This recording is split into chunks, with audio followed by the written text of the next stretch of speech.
अब गोपियां वृंदावन में थीं और श्याम सुंदर कहां थे?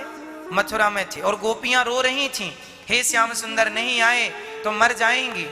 अब गोपियां जब इतना प्रेम करती थीं और इतना तड़पती थीं तो जाके मथुरा मिल ही लेती, कोई ज्यादा दूर तो था नहीं। क्यों नहीं मिली?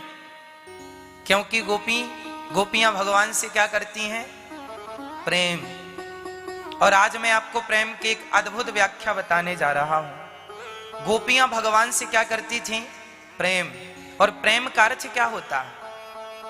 प्रेम, गोपियां चाहती तो जाकर मिल लेती, कन्हैया से जिद करके चलो आप वापस चलो वृंदावन, ना गई, ना जिद की, ना कुछ, गई ही नहीं। तब भगवान को उद्धव जी को भेजना पड़ा। सवाल यह खड़ा हुआ कि क्यों, आखिर क्यों नहीं चली गई गोपियां? क्योंकि गोपियां भगवान से प्रेम करती हैं। और प्रेम जानते हैं किसे कहते हैं? आप कितने लोग प्रेम करते हैं? किसी ना किसी से। हम सब किसी ना किसी से प्रेम तो करते हैं, कोई अपनी माँ से, कोई अपने पिता से, कोई पत्नी से, कोई पति से, कोई भगवान से। हम बिना प्रेम के तो है नहीं।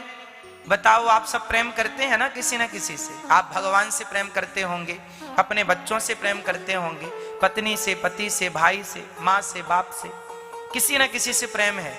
आप करते हैं ना प्रेम? कितने लोग प्रेम करते हैं किसी ना किसी से? जो करते हैं हाथ उठा लो। करते हो? ठीक। चलो बताओ, प्रेम किसे कहते? प्रेम की परिभाषा क्या है?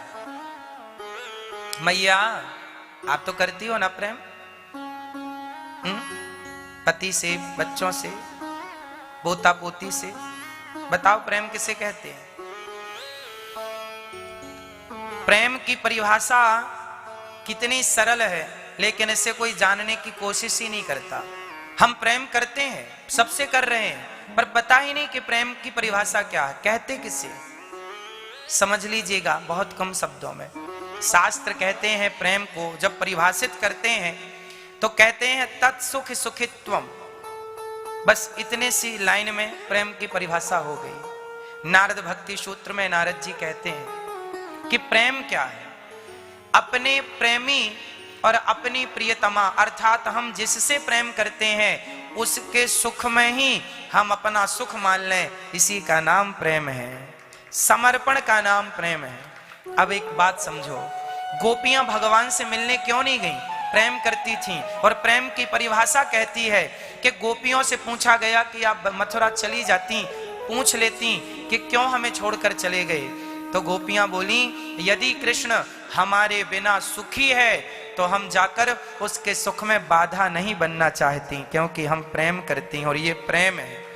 जैसे रखें राम जी रहना चाहिए और हर हाल में सीताराम सीताराम कहना चाहिए, ये प्रेम है।